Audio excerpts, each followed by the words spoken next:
But one of the reasons why we have you in the studio is that, as well as being a businessman, you're a writer, you're an author, and when you see this gentleman, I mean, he doesn't necessarily fit the description of a Rastafarian, but you are a devout Rastafarian as well as a Pan-African activist. So, I mean, give us an idea of your journey. Yeah, so it's interesting you said that, because I used to have dreadlocks, not anymore. But anyway, my journey, I really got into Rastafari. Right? I mean, I used to listen to like roots reggae music.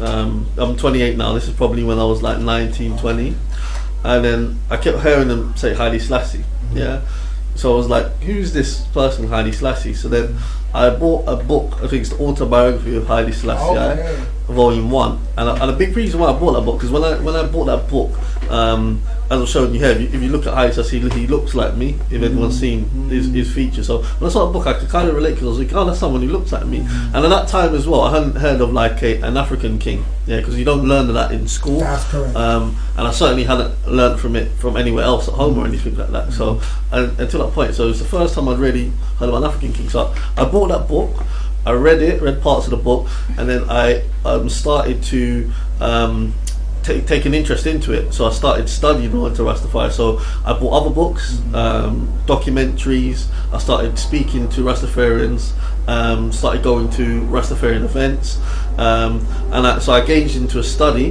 and then I started finding out exactly what the principles and the philosophy is. So based on obviously me going on that journey and studying to Rastafari, none of my parents were Rastafarian, and people around, a lot of my friends my age weren't. Based on obviously me studying to find out what it is, that came to me really coming to the conclusion that I agreed with the teachings and the philosophies behind it, which is really driven by Pan-Africanism. So what we've been speaking about is being self-sufficient and economically empowered. These are some of the bases of some of the principles of Rastafari. Right? As Rastafaris, we follow the teachings of people like Marcus Garvey, Emperor Haile Selassie, Lennon Howe was credited as being the first Rasta, and what they would all been talking about was the need for us to be economically empowered, for us to be self-sufficient, to create our own nation, and to rely on ourselves. So we take like Marcus Garvey in building the Universal Negro Improvement Association, and the various black businesses that he had, and he united black people on the continent, in the diaspora, and he did a lot to economically empower black communities over the world. We look at Leonard Howe. A lot of people might not know Leonard Howe, but Leonard Howe is the one who's accredited to being the first Rastafarian. Now, Leonard Howe, he didn't have dreadlocks. I want to point out as well, because this is something that I touch on my book, that a lot of people don't understand about the dreadlocks. The dreadlocks didn't come in. Dreadlocks have always been around in Africa from a long time. They've been worn by the ancient pharaohs and other people in Africa. However, the dreadlocks didn't come into the Rastafarian movement to the mid 1950s, and it came in because the Mau Mau warriors in Kenya were fighting the British to get independence, and in Jamaica they saw images of them wearing dreadlocks. So then they started to emulate the Mau Mau warriors who were wearing the dreadlocks, because they were fighting a war. So it was like, I don't want to cut my dreadlocks until I win the war. So that's where the dreadlocks come in. So if you look at the first founders of the Rastafari movement, Leonard Howe, Archibald Dunkley, Joseph Hibbert, Robert Hines, they didn't have dreadlocks. Neither, if you look at this picture of His Majesty, neither did him. So that's another misconception that people don't quite understand about Rastafari. Now, what I was saying about Leonard Howe. Now, Leonard Howe, he acquired a property, some land in Jamaica called Pinnacle in St. Catharines, and that was one of the most economic empowered communities in Jamaica at the time. He had skilled tradesmen, craftsmen, and they were very, very well off. And that was really about empowering himself based on Garvey's teachings of being self-reliant. Because Leonard Howe and the early followers of the Rastafari movement were Garveyites, because how Rastafari evolved it's really the Garvey movement was really like the precursor to the Rastafari. Right. So I was even myself a Rastafari, I would still call myself a Garveyite, Right. because the two are entwined. Yeah. So Leonard Howell, he was a man. Pinnacle had so much money that Leonard Howell was a man who used to walk around the streets of Jamaica and giving money to the poor people. Wow. Yeah. And that Pinnacle, what he built was a self-sufficient, economically independent community, just like Tulsa, in Oklahoma, and the Black Wall Street, just like that. That was an example. And I mean, it's very important I mention this because this is where my book is, because this is the part of Rastafari that a lot of people don't talk about. Exactly. Yeah, they want to talk about whether it's like the dietary things or whether it's smoking ganja or but this is the music. But this is basics. As far as I'm concerned, the foundation. This is why I've written the book, because the foundation of what Rastafari is, the principles of Rastafari, why it started is very, very, very important, because you have to look at when Rastafari movement, when it started in the 1930s in Jamaica. The reason why it started was, if you look at the context of what was happening in Jamaica at the time, our people had, prior to that, from the 15th to 19th century, had come from Africa and then were made into slaves in places like Jamaica. And they lost their identity, their culture, their heritage, everything about them, and they were seasoned. So the Africanness was really taken out of them.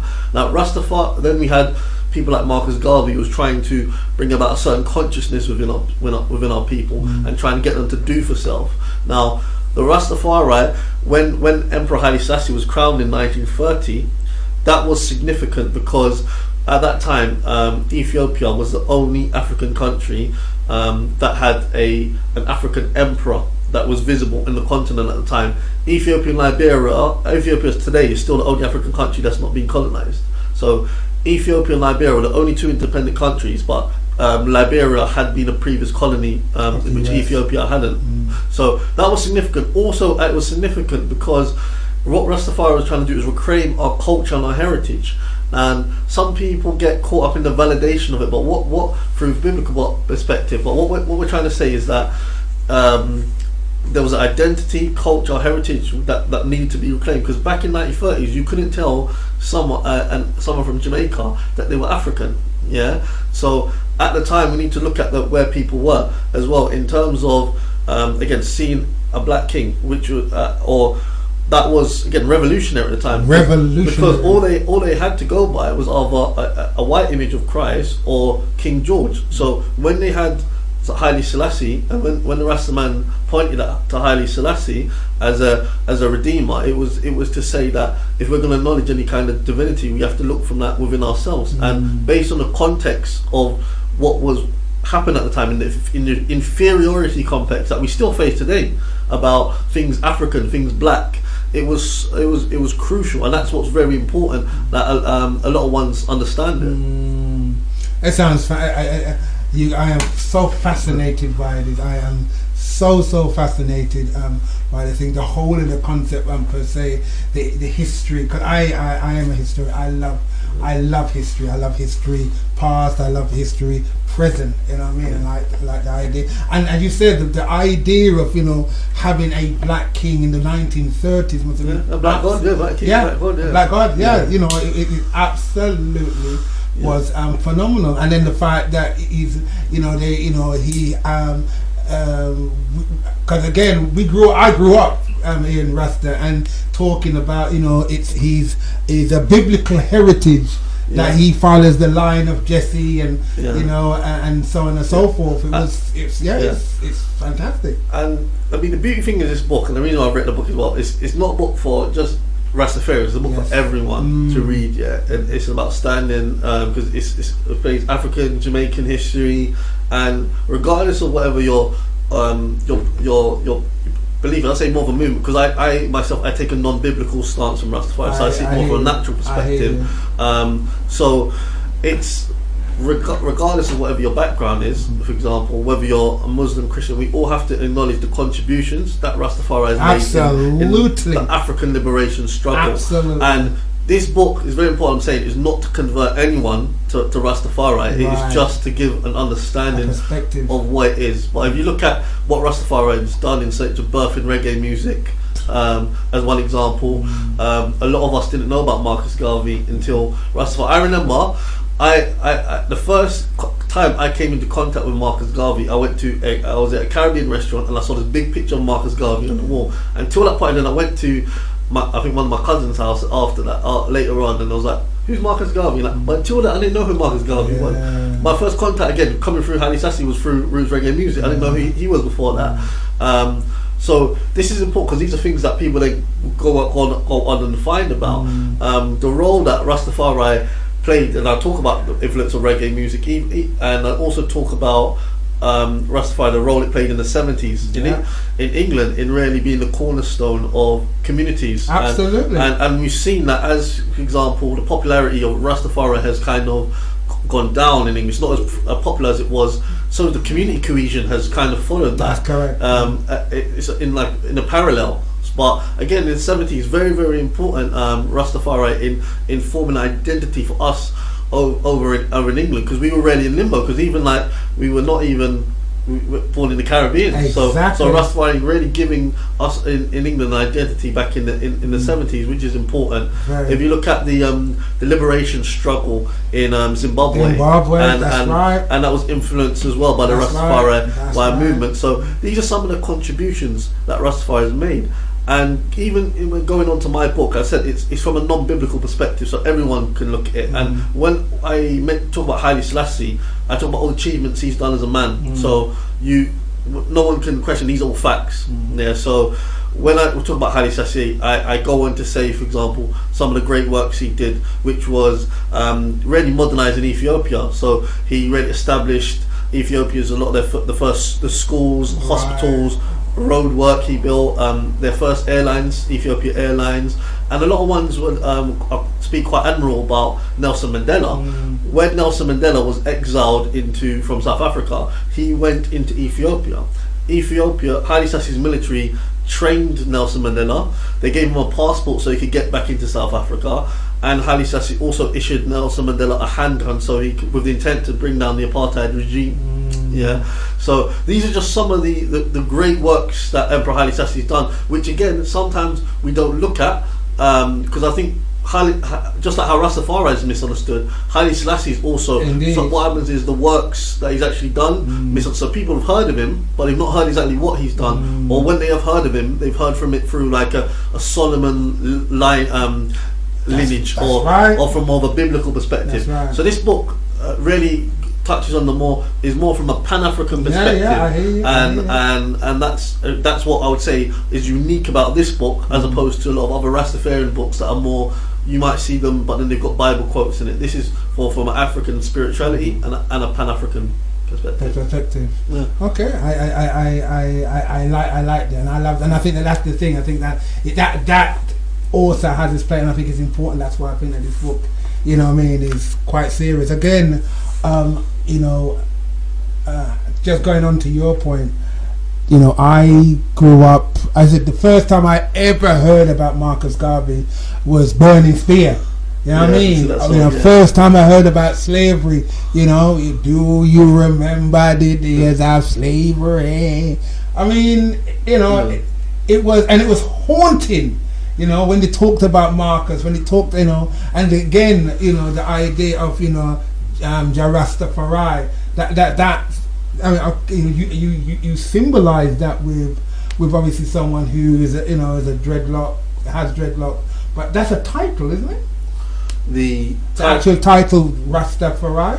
So Rastafari, the name comes about because Emperor Haile Selassie, before he was coronated in 1930, that was his name. So it was a title. He was called Rastafari. Yeah, Rastafari McConan or McConan, which is where I got my name from. Okay. Yeah, that's Haile Selassie's name before he was coronated. Okay. So that's where it comes from. Oh right, okay, fantastic. This is I'm now learning, and and that's the thing. These are the things that I know. And growing up, for me, definitely Rasta. If it weren't like the likes of Rasta, in particularly, we grew up with Bob Marley. It was Bob Marley who, for us, symbolized that someone who was a freedom fighter. He used music Peter Tosh, again, it's from what we heard from him, and how I always remember, as you said, he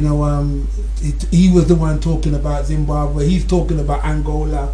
He's talking about what was happening in Trenchtown. He was the one talking about what's the Barleys in America and what have you. And even say Bob Marley's name, like he was nicknamed Tough Gong.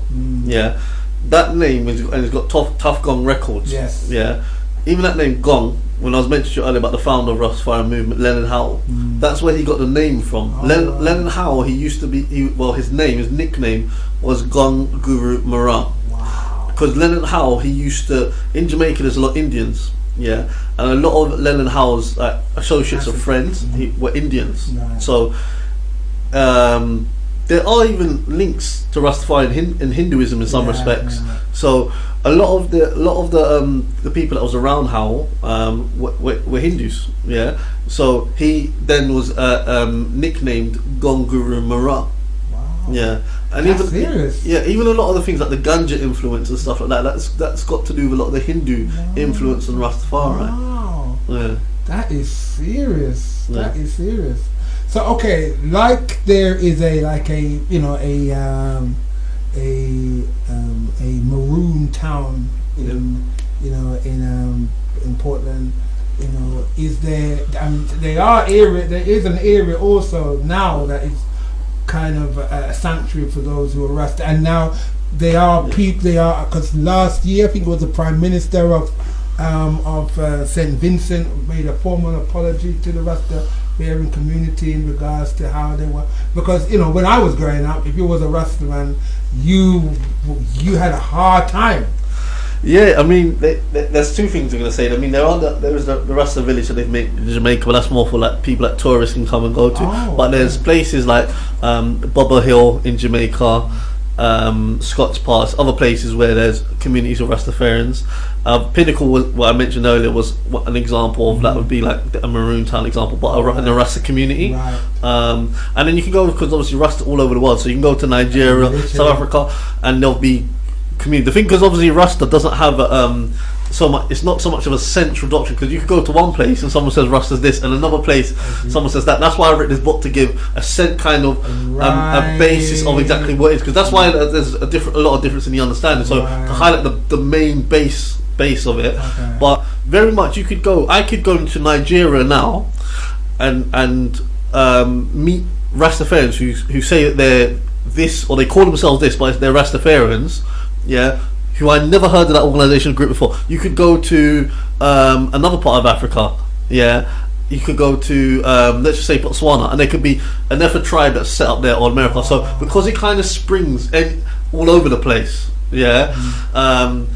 people obviously some of the elements will agree, but people can then just set up a camp there, and that's kind of how Rasta evolved, even in Jamaica, for example, where it's like you had initially the Lennon Howell and the Howellites, but then because there was other teachers of Rastafari as well, like Archibald Dunkley, Joseph Hibbert, Robert Hines, who were teaching independently of Howell.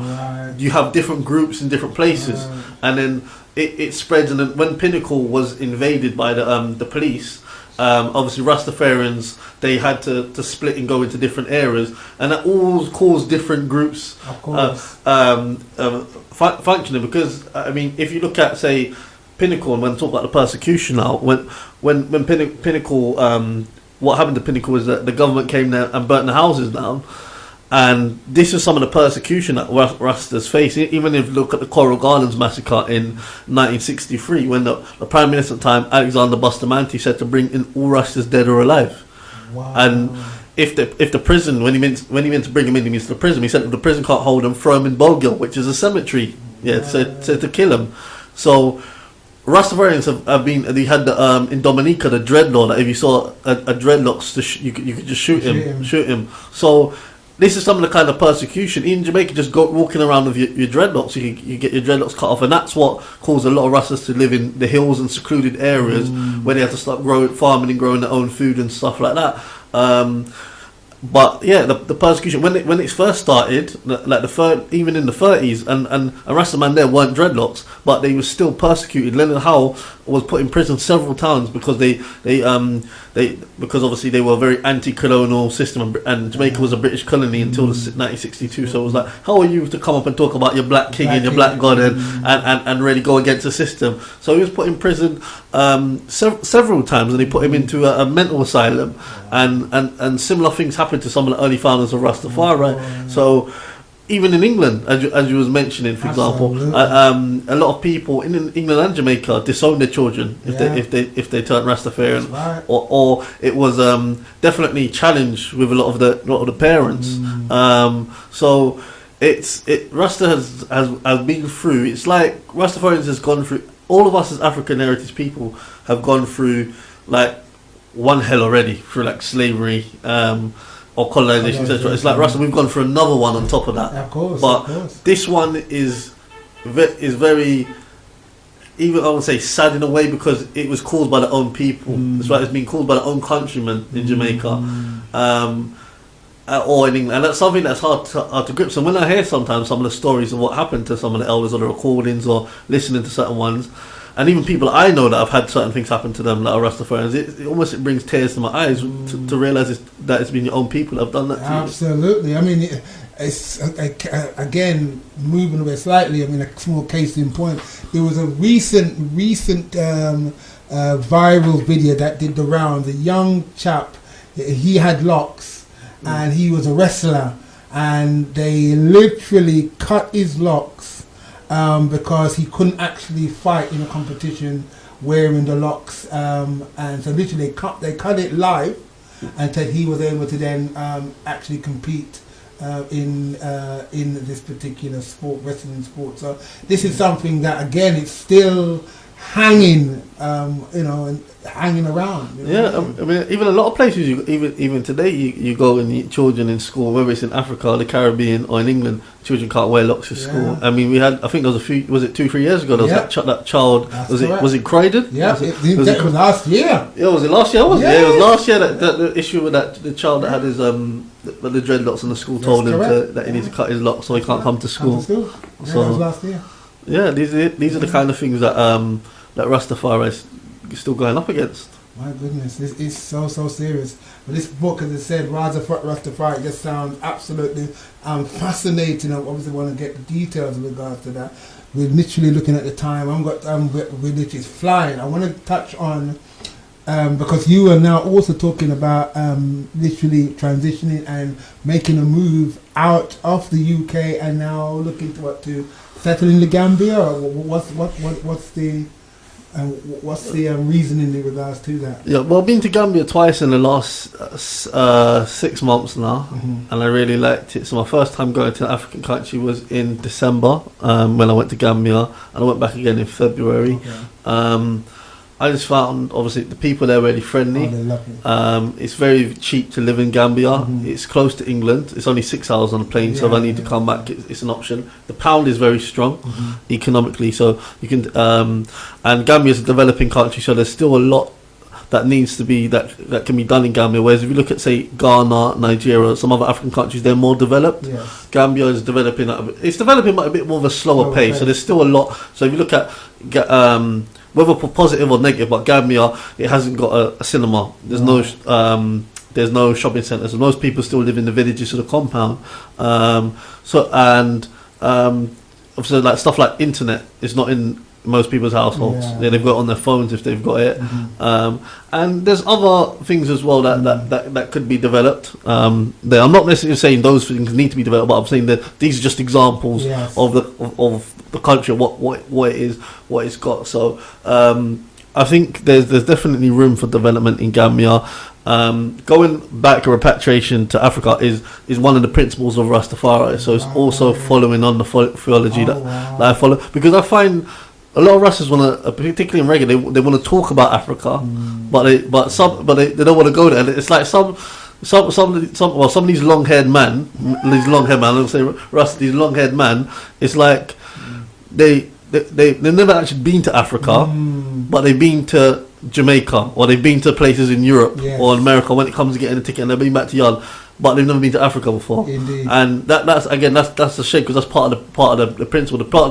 Main part of the principle is to go back to Africa to build a nation, to help advance. And we're going back to somewhere we come from, because that's what we're taken ancestrally. And so there's a need of a longing for Africa, and to live a life that we in Africa that obviously we was deprived of through slavery and colonialism, and to use the skills that we've got over here and take to Africa. And I was saying that as well because we still can learn a lot of Africans on the continent as well, because I think sometimes people think when they go to Africa, it's like African people don't know it, but African people are just as intelligent as us, if not more intelligent. So we really have to work with them, and go as equals, not one above the other. So that's very, very important. But I feel when I was just walking down the streets and just in Gambia, and I've been to the Caribbean as well, to me it just felt it's just like a feeling within my body that I never felt like anywhere else I've been. Yeah, it's just like this. Yeah, this is home. This is home. And the people in Africa, they're like, this is your home. You're black man. This is you belong here. They're very much. It's not propaganda. People say that, but propaganda that they won't want us here. They welcome you in with open arms. And that's beautiful. I mean, and I think Gambia as a destination is definitely important, and we've got quite a large, growing population of people leaving from England, black population, and settling to the Gambia. I know of quite a few people. Well, it's like Gambia is like honestly, it's like it's so many people from England that are going over there. So it's like it's almost like Gambia is going to be soon. All the black people in England pretty much going to be over there, because anytime I speak to anyone about going to Gambia, they always say that. Yeah, they've been there. They've got contacts out there. They're going there soon, or something like that. So it's somewhere, particularly Gambia. I would say Gambia and Ghana, probably Ghana as well. Two populations very popular amongst the UK. But that's another thing that was very important when I made the decision, because even the 2 times I went there, I saw friends that I knew from England when I went there, and I think having that community of English people here means that obviously first you've got familiar faces, and it helps with the integration process, because there's obviously we're integrating into the country with the people there. Like Gambia, from what I've heard, they're very they're very welcoming people anyway, but it still helps when you've got obviously people from England over there as well. And like, so when I've come to look for accommodation, I've got one of my friends, she helped me to get the accommodation, and other things as well. By having people out there, it means that